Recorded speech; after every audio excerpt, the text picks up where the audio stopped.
มาอีกแล้วแต่เสาร์มื้อนี้ก็คือเหรียญยอดนิยมจานชาคำแดงเนาะบนส่งมาเอาข้าวเขียวอาบน้ำแดงออกมาเลยเนาะกำลังเตรียมเนาะไอ้มีก็ลองทักมาเบิ่งเนาะนี่ก็เป็นเหรียญแดงกับคมๆหน่อยนึงเนาะกำลังจะออกไปเบิ่งว่าสิได้เชียร์กันบ่แต่โอกาสได้เชียร์กันสูงเนาะเพราะว่าเฮาได้ออกมาเนาะสิบ่ให้เสียเวลามากเนาะต้องได้ตินใหม่ตินเมื่อใครมีก็ลองทางมาเบิ่งเด้อจ้าขอจะเป็นเหรียญยอดนิยมจานชาคำแดงแต่รถกับคนทางติดน้อยนึงเนาะปากเซ่จะเป็น4 โมงแล้วก็จะตื่นแต่เช้ามันนี่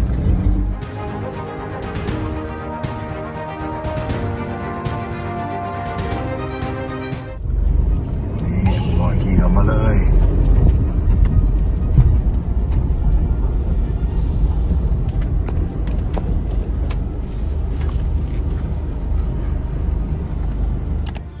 ปิดจอบเหรียญค่อนข้างเหรียญแดงผ่านการใช้งานน้อยนึงไอ้นี่ก็ลองทักมาเด้อเจ้าก็จะเป็นเหรียญจันทราคำแดงเนาะเขาหักเนาะนี่ไอ้เพื่อนรักษาไว้ไอ้ขอบใจได้เลยเลยเก้าได้ป่ะนี่โดยขอบใจอะไรได้แล้วขอบใจอะไรเพิ่นเอาเงินโอนเอาเนาะ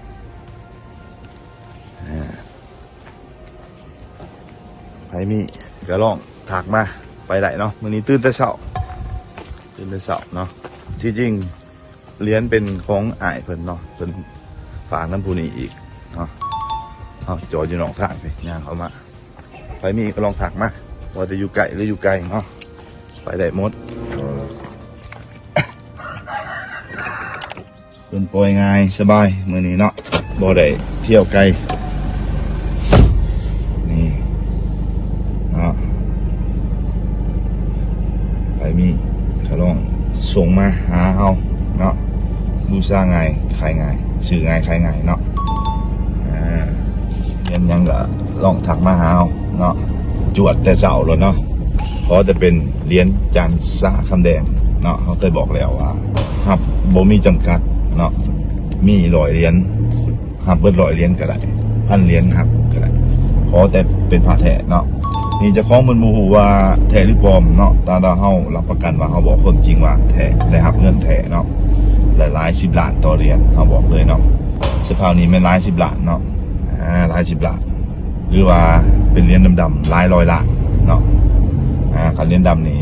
100ขึ้นเมื่อเนาะเหรียญดำ100 ล้านขึ้นเมื่อเราใส่ไต่ครับเนาะบางทีท่านอาจจะโชคดีเนาะเพื่อเจอผ้าแท้เนาะเพื่อเจอผ้าแท้ได้หับเงินก่อนจากเฮามักเงินสดหรือเงินโอนได้เบิดเนาะเฮาสิถือมาสกัวมักสดมักโอนมันได้เบิดสำหรับเราใส่ไต่เนาะขออนุญาตกลับบ้านนี้มื้อนี้ก็บูชาได้หลายอย่างเนาะ